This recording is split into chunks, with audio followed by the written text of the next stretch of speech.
So here's the shutter from camera number 3. I've reassembled it to the state it would be as you'd taken it off the camera. Now we know what its fault was. We'll just go into the whole process of stripping down a shutter and servicing it correctly. So starting from here, we've still got the rangefinder and frame selector coupling here. So the first thing I want to do is remove that. If I pull this from the rear, we have those two pieces at the back, and from the front we have these pieces. So we've got our pin, the collar with the little collar around the end of it, the straight tube here, the retainer from the end, and the brass barrel that acts on the frame selector. So I'll reassemble those together so I don't lose any parts, and put these to one side.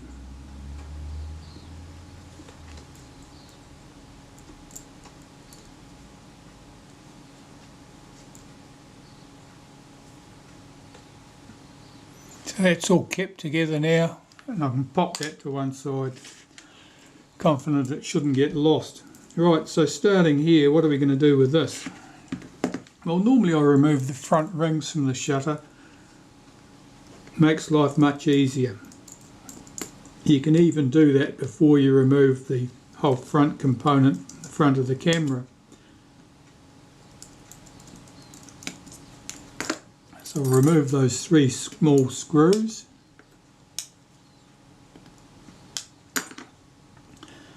Lift off the front rings. That's the shutter speed selector.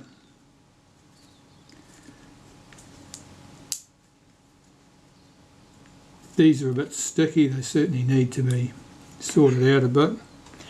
This is the intermediate piece with its coupling wheel.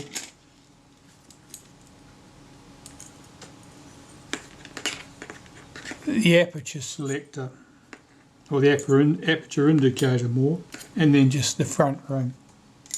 So pop those to one side. Back to the shutter. We can lift off this idler gear. This little pinions, get it out of there. This pinion can come out.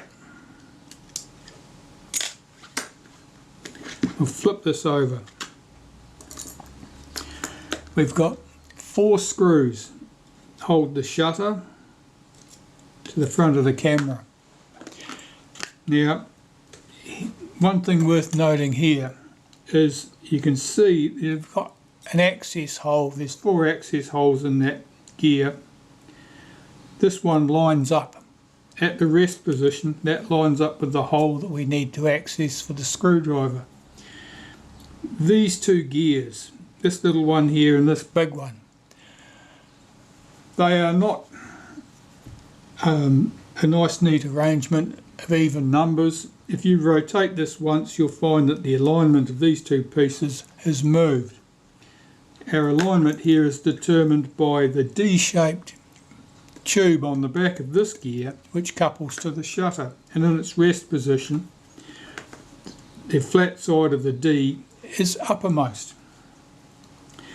And of course, when it's sitting in that position, we want this wheel to be sitting there with the hole through it, so that we're able to put our fixing screw in there without a fight. Otherwise you will find that you'll be cocking this in some half-cocked action like this to try and line up the holes to get your screw back. It's only important for reassembly. In an ideal world it looks like this when you take it apart. So what am I going to do here? Well, first I'm going to scribe a little line on the back of this gear pointing upwards. So I know that's where that points upwards. I'm going to scribe an arrowhead here and an arrowhead here pointing towards each other. So I know that that's where those gears line up. And now when I take it apart, it doesn't matter how many times I've turned this wheel and lost the correct alignment, we can always revolve it round and pick it up again. So enough of that annoyance. Our flash contact. There's a little plastic bush in here, you can see. It's got a screw in it. That clamps the flash contact. I'll just back that off. Pull the wire out. We've got 4 screws, one through this hole, one here, and one here. Some of these you can see, and others are pretty much tucked away where you can't see what you're doing at all, so you're going to have to feel for them with your screwdriver.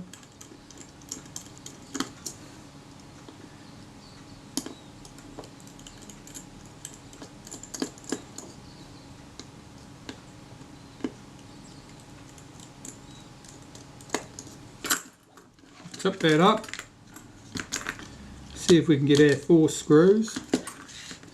There's our 4 screws.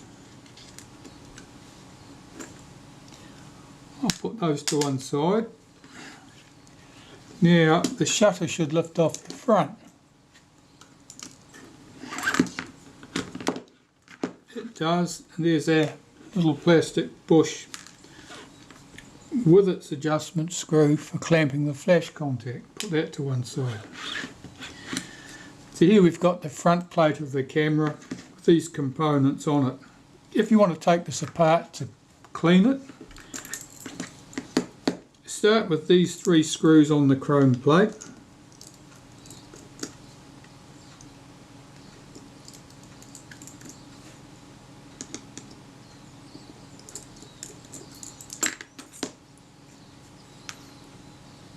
Put those to one side. Now that chrome trim plate should lift off.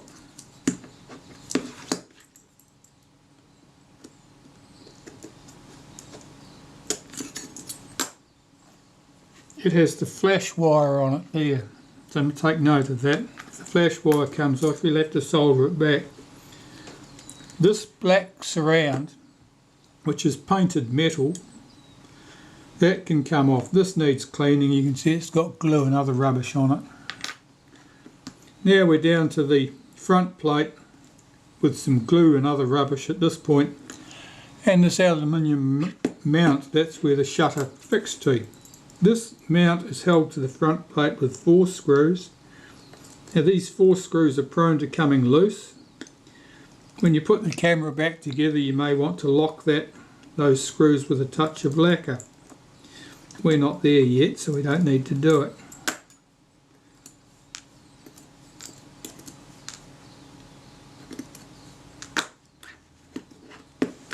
And that just comes off the front. Now that is just about the sum total of everything you can take off this. Everything else is riveted in place and it's not going anywhere. So a little bit of cleaning. I want to get rid of all that filth there. Some that looks a bit hard. Let's see if it'll scrape off. It will.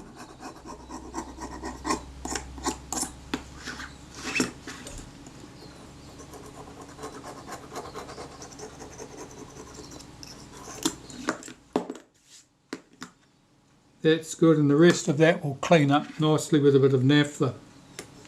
That shouldn't cause us a problem.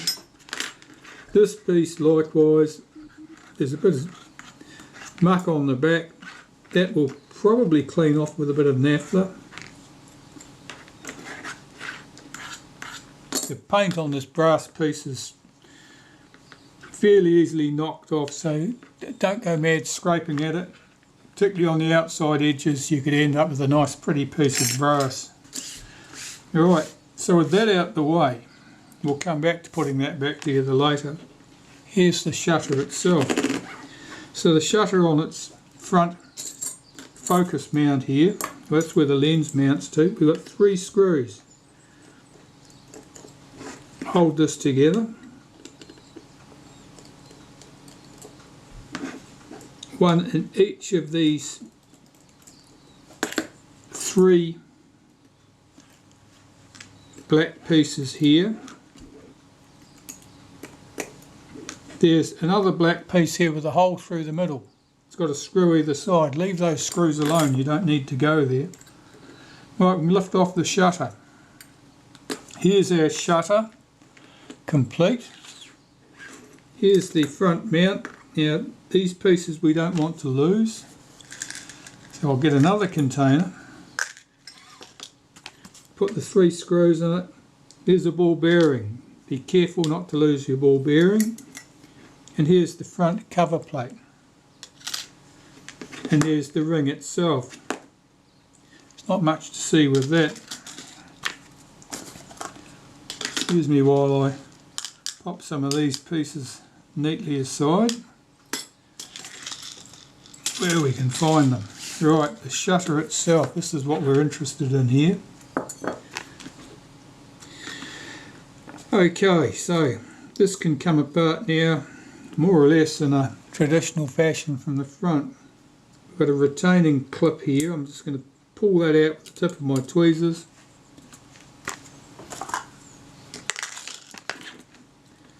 This is the shutter speed settings cam plate. These are the little notches here, they all set the position of the retard gear train, or the arm on the retard gear train. There's the main cocking pinion. And this little internal cocking rack arrangement with its return spring, which that's the part I suspected was broken on this shutter, and it turned out to be fine. And into the shutter itself, we can unhook the main spring.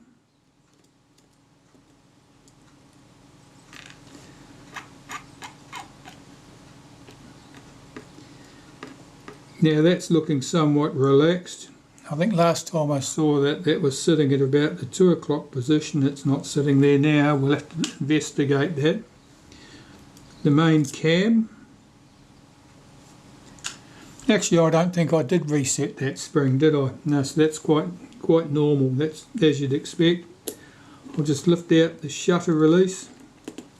I will be dealing to that main spring as I service the shutter.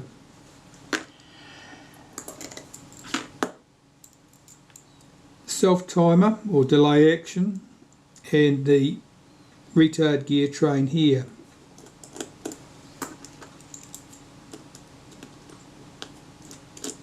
Now, as I mentioned in the earlier piece of the video, this shutter suffered from a complete lack of lubrication at appropriate points. Now, that was very unusual, and it was unexpected. So I've had time to sort of think about that a little bit. And it's not something you'd normally encounter working on a shutter, even if someone had been a little bit remiss in putting lubrication where it needs to be. Because whenever I strip down a shutter and I'm cleaning it with naphtha and cotton buds, I'm doing a pretty good job to clean things, but I probably do not remove every last trace of lubricant. It just doesn't happen. But if I was to put this in an ultrasonic cleaner with a suitable cleaning agent, I could probably clean it to the stage where there was no lubrication left at all. I don't pretend that the shutter had been cleaned as one piece. It would have to be disassembled, but I think possibly someone had either cleaned all of the shutter components in an ultrasonic cleaner very thoroughly indeed. And the only other alternative that comes to mind is that they cleaned all the components with a very strong solvent, and that, like a carburetor cleaner or something of that nature, brake cleaner, something that's very, very good at stripping away grease and oil.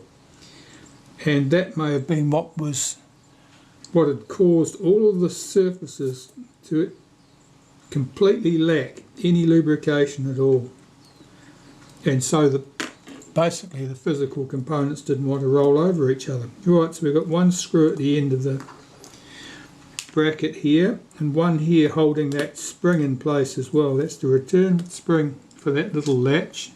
And that latch's job is to hold the main cam in the cocked position. Pop that to one side, flash contact. This piece can come out and I'll need more pliers to get that spring unhooked. Now that spring is just hooked into a hole on that arm.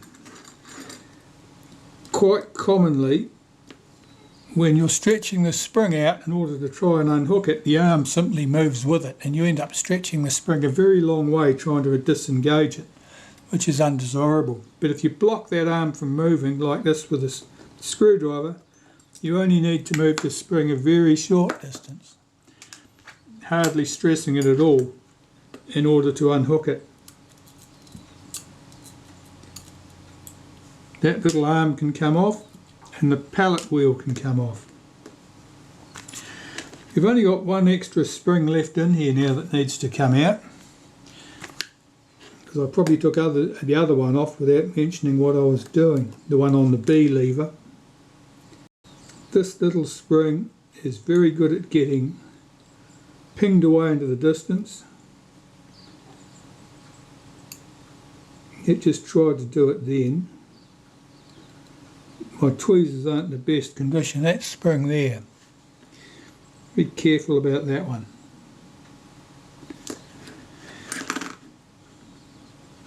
Okay, that's pretty much it for the front of the shutter. We've got everything out that can come out.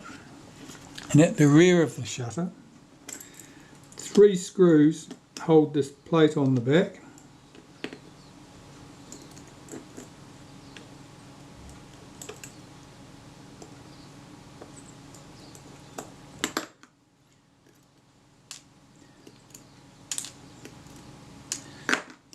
That plate holds this lever in place, the setting lever for this self timer and flash sync setting, and this little lever is the latch that stops you moving that. You can see that it's got a little tab here,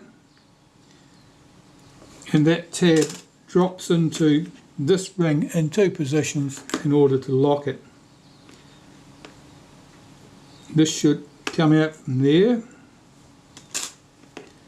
That flash contact shouldn't be bent over like that, that's undesirable. And here we have the shutter body, the case. And the case is held together with 3 screws from the back.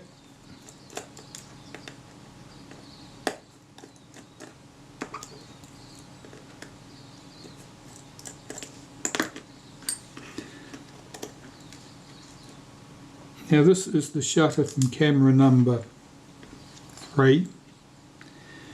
The shutter from camera number 2 is the same as this, and I very much suspect that the shutter from camera number 1 will be the same as this too, so you won't be seeing 3 shutters stripped down. You might see pieces of the others. Okay, so there's our shutter blades. They could probably do with a clean. This piece, we haven't been in this far when I was fault finding this shutter. What I suspect is that this also completely lacks any lubrication. The detent spring here, that I think was dry. It certainly made a pretty interesting squeak noise as I moved it, which is a sign that it's dry. We'll see if it'll do it for us.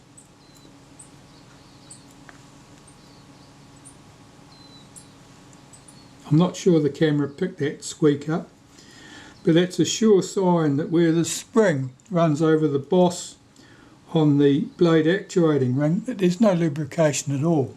That's a metal on metal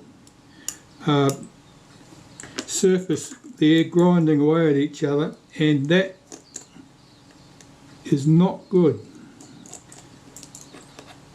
That would certainly make the shutter stiff in action. And this shutter had got one of its problems. It had a couple of problems, but one of its problems was that the blades didn't park in the blades closed position particularly well. There's this tiny gap in the blades, and that would be down to this. There'd be too much friction on that thing there, and it's because it's dry, had no lubrication at all. Our blade actuating ring here is quite, well, it looks a bit dirty, but it's quite clean, and when I say quite clean, it's got no grease on it. And the same with this lens tube here. Now normally there's something lubricating that. It could be lubricated dry with graphite powder, that certainly works well enough. Molybdenum powder presumably the same. Or you can lubricate that with a very fine smear of grease, graphite grease. I've just probably used molybdenum paste if I was using anything other than the graphite powder I've got. So that's the shutter stripped down, and there's not much left in here. We've just got the case. There's nothing to come out of the case at this stage. We've got 3 screws here, hold this plate down at the back of the shutter. And we don't need to take the plate out of the shutter, but it's always worth checking to make sure those 3 screws are snugged up tight. Because if they back out of their holes, if they come loose and back out, they will catch on the shutter blades and jam the shutter. Okay, so there's our shutter stripped down, and it all needs to be cleaned and reassembled. Now looking here at the shutter case, you can see that plate at the back. There's quite a pronounced fingerprint at this point, that's etched into the plate. That's just from someone picking up between thumb and forefinger. But you'll also see staining in these positions where the shutter blades sat. Now that staining probably means that the shutter blade sat there with some oil on it, or moisture, but probably oil, and it sat there for a long time. And whatever was on there has tarnished that surface or etched into that surface. Those marks may come away, they may come off, I'm not sure, but this fingerprint, that probably won't. That's etched into the surface of the metal. And that's just from someone's skin oils or perspiration. That will certainly etch into something like that. So I'll clean that, and I'll clean that with a cotton bud and some naphtha.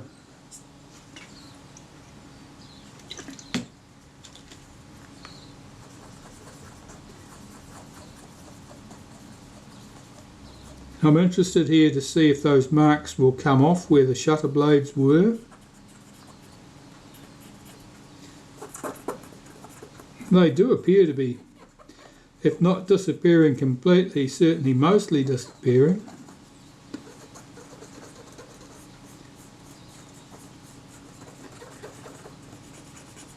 That fingerprint, as expected, that's not going anywhere.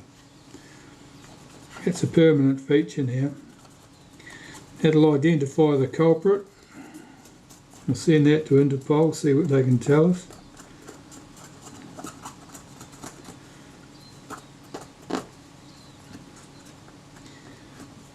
Now the whole case inside and out needs to be swabbed carefully just to remove dirt and any grease or contaminants that are on there.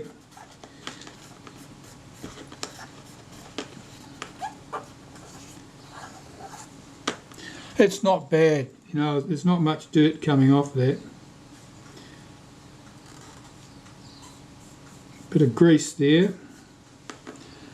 Not sure what that, oh, I'd probably put that in there when I was lubricating things to make the shutter go, because it certainly wouldn't fit with the lack of lubrication that we found through the shutter. And likewise the little detent spring here for the flash sync and self-timer setting,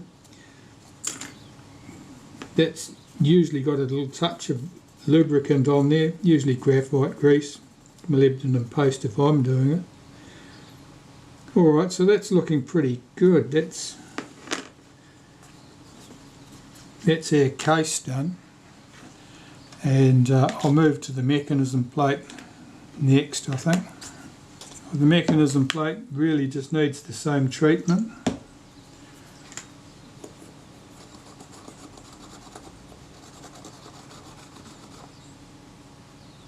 There's a bit of dirt coming off here, but nothing that really looks like what I would expect to see, which would be grease or graphite grease. There's some around here where the main cam was, but that's because I'd put the main cam back.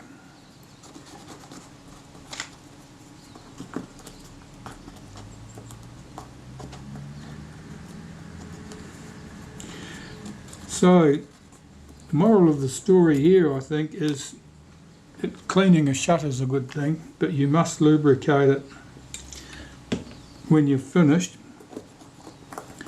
And that goes double. If you're using an ultrasonic cleaner to clean shutter components, you absolutely must take great care to lubricate every point that will benefit from lubrication. If you're just doing a fairly cursory job with cotton buds, you would probably end up leaving some traces of lubricant in many of the important places anyway. But ultrasonic cleaners, they are indiscriminate. They'll just strip the lubricant from everywhere. Right, that looks good. The lens tube. The lens tube's the component that your front lens component would normally be screwing into if this was a fixed lens camera. This one, of course, it's not, and there's no thread on the inside for a lens to screw into it. It's still called the lens tube. Now, virtually nothing came off that. That should have been quite well greased. And the blade actuating ring, that shows a distinct lack of lubrication. You can lubricate this just with some graphite. That will certainly work. It may have had some on here. There was no lubrication on the detent spring for the blade actuating ring.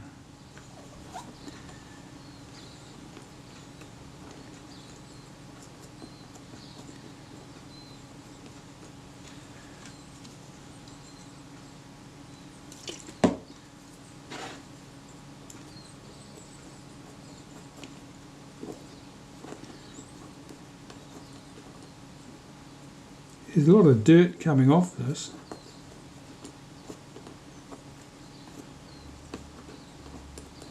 But it does look like dirt. It doesn't really look like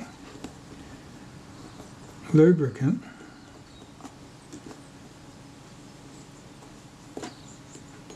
Alright, that's the blade actuating ring.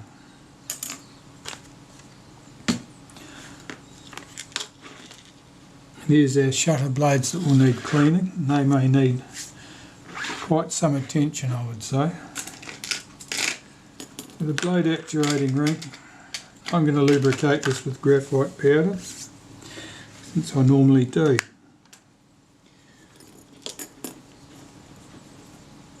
Flick that back out the way, just making sure there's no pieces of cotton or other rubbish there.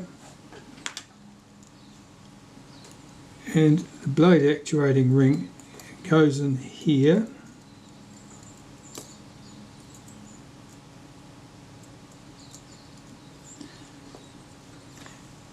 You can see the arm hooked around that post.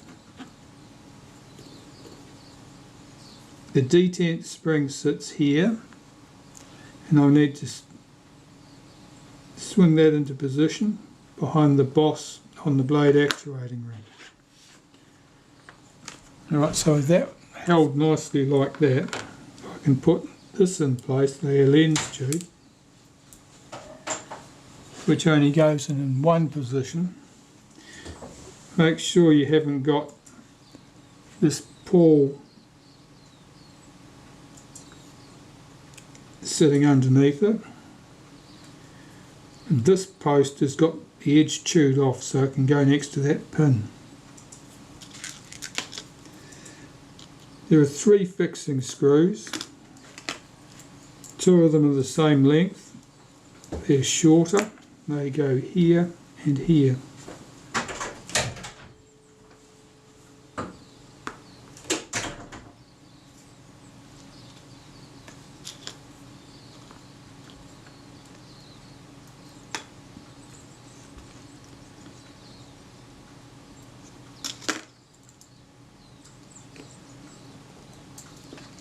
Third fixing screw is longer. It has to pass through this bracket. That bracket holds the main drive spring in place. This screw was loose when I took the shutter apart the first time round to find out what its fault was, and as a result this bracket was able to move. It didn't need to move much to reduce the amount of tension that was on the main spring. The main spring already lacked a good deal of its original tension, and so between the 2 of them it meant it was a very undernourished spring.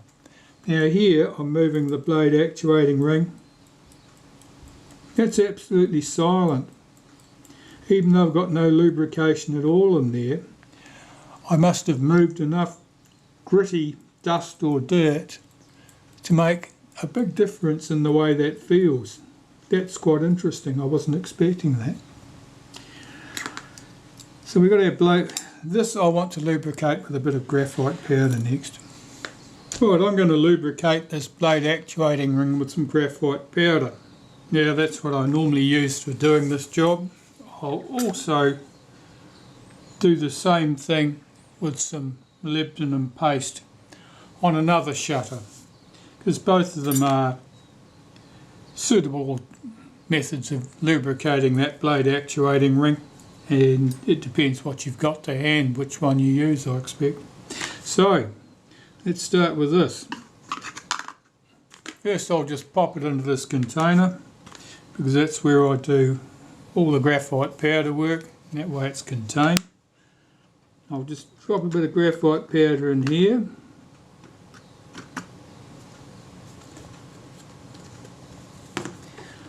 And then I want to work that blade actuating ring backwards and forwards to settle that powder